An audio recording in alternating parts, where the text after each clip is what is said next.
Assalamualaikum warahmatullahi wabarakatuh. Oke, baiklah, di sini saya akan menjelaskan apa itu pramuka penegak dan pramuka pandega. Pramuka penegak adalah golongan dalam pramuka untuk seorang yang berusia 16 tahun sampai 20 tahun. Salah satu syarat menjadi pramuka penegak ialah melewati masa yang dikenal dengan tamu ambalan. Selama menjadi tamu ambalan, calon pramuka penegak wajib untuk mengikuti acara-acara tertentu dalam ambalan hingga kemudian ia dilantik dalam sebuah upacara penerimaan tamu ambalan. Oke, selanjutnya pengertian pramuka pandega. Pramuka pandega adalah pramuka setelah penegak. Anggota pramuka yang termasuk dalam golongan ini adalah mereka yang berusia dari 21 tahun sampai dengan 25 tahun. Pramuka pandega memiliki jenis kegiatan yang sama dan dilakukan bersama-sama dengan pramuka penegak. Pembinaan pramuka pandega dilakukan mulai dari tingkatan gugus depan dalam satuan yang disebut rencana, dan ditingkatkan kuartir dapat mengikuti satuan karya dan dewan kerja. Materi selanjutnya yaitu tentang tingkatan dan satuan dalam penegak dan pandega. Yang pertama, tingkatan dan satuan dalam pramuka penegak. Penegak terdiri atas dua tingkatan, yaitu penegak bantara dan penegak laksana. Adapun satuan kelompok dalam pramuka penegak yaitu 12 sampai 13 penegak yang terdiri atas 3 sampai 4 sangga, dan dalam satu sangga tersebut terdiri dari 4 sampai 8 pramuka penegak. Nah, sangga dalam ambalan diartikan sebagai penopang kegiatan yang dilakukan secara terus-menerus.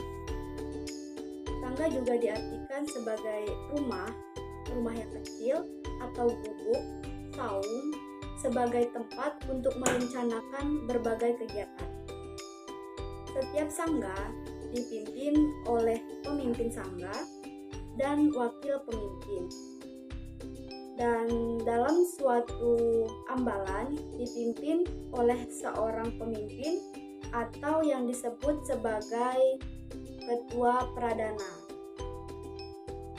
Dewan penegak pemimpin oleh seorang ketua yang disebut pradana, seorang pemangku adat, seorang sekretaris, seorang bantara, dan beberapa anggota.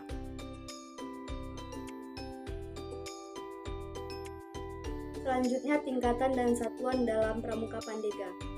Pramuka pandega hanya terdiri dari satu tingkatan. Seorang dewan pandega dipilih oleh anggota racana. Dewan racana dipimpin oleh dengan susunan seorang ketua, seorang pemangku adat, seorang sekretaris, seorang bendahara, dan beberapa anggota. Pramuka pandega dihimpun di gugus depan dalam satuan yang disebut racana. Racana dikelola oleh Dewan Racana yang terdiri dari anggota racana yang telah dilantik menjadi pandega. Apabila diperlukan racana dalam membentuk satuan terkecil, yaitu reka. Isi dari kode kehormatan pramuka penegak dan juga kode kehormatan pramuka pandega. Kode kehormatan pramuka adalah norma yang melandasi sikap dan perilaku setiap anggota pramuka di lingkungan masyarakat. Kode kehormatan pramuka penegak yaitu Trisatya. Isi dari Trisatya itu menjalankan kewajibanku terhadap Tuhan dan Negara Kesatuan Republik Indonesia dan mengamalkan Pancasila. 2. Menolong sesama hidup dan ikut serta membangun masyarakat. 3. Menepati dasar dharma. Isi dari dasar dharma pramuka itu 1. Takwa kepada Tuhan Yang Maha Esa. 2. Cinta alam dan kasih sayang sama manusia. 3. Patriot yang sopan dan kesatria. 4. Patuh dan suka bermusyawarah. 5. Rela menolong dan tabah. 6. Rajin, terampil dan gembira. 7. Hemat, cermat dan bersahaja. 8. Disiplin, berani dan setia. 9. Bertanggung jawab dan dapat dipercaya. 10. Suci dalam pikiran, perkataan dan perbuatan. Di sini saya akan menjelaskan tentang kegiatan-kegiatan dalam pramuka penegak dan juga pramuka pandega. Dalam kegiatan pramuka penegak ada kegiatan pramuka wajib, yaitu seperti latihan rutin, upacara penerimaan pramuka penegak tamu, kemah pelantikan penegak calon, kegiatan ibadah, dan kegiatan bakti masyarakat, serta berbagai kegiatan lainnya. Adapun kegiatan Pramuka Pandega sebagai berikut.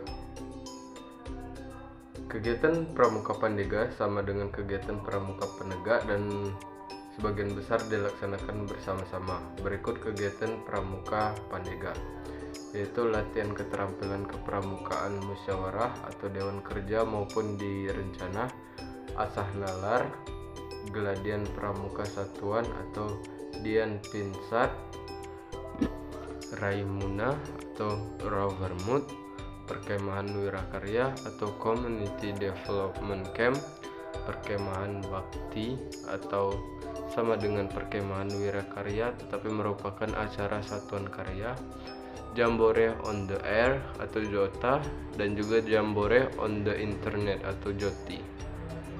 Itulah berbagai kegiatan-kegiatan dari Pramuka Penegak dan juga Pramuka Pandega. Kemudian materi selanjutnya yaitu bentuk barisan pramuka, penegak, dan pandega. Bentuk barisan pramuka ini yaitu bersaf atau berderet, yang artinya menghadap ke pembinanya atau pemimpinnya. Assalamualaikum warahmatullahi wabarakatuh. Perkenalkan, saya Julia Hartanti. Pada kesempatan kali ini saya akan menjelaskan mengenai aspek-aspek dalam Pramuka Penegak dan Pandega. Aspek-aspek Pramuka Penegak dan Pandega ini berkaitan dengan hal-hal mengenai Pramuka Tegak dan Pandega. Tentunya dalam aspek-aspek ini ada syarat kecakapan umum, ada syarat kecakapan khusus, dan juga syarat Pramuka Garuda. Nah, untuk syarat kecakapan umum itu sendiri pada Pramuka Penegak dan Pandega itu merupakan standar minimal yang harus dimiliki oleh Pramuka Penegak dan juga Pandega. Untuk Pramuka Penegak itu ada TKU namanya Bantara dan Laksana, sementara yang Pandega itu ada TKU Pandega.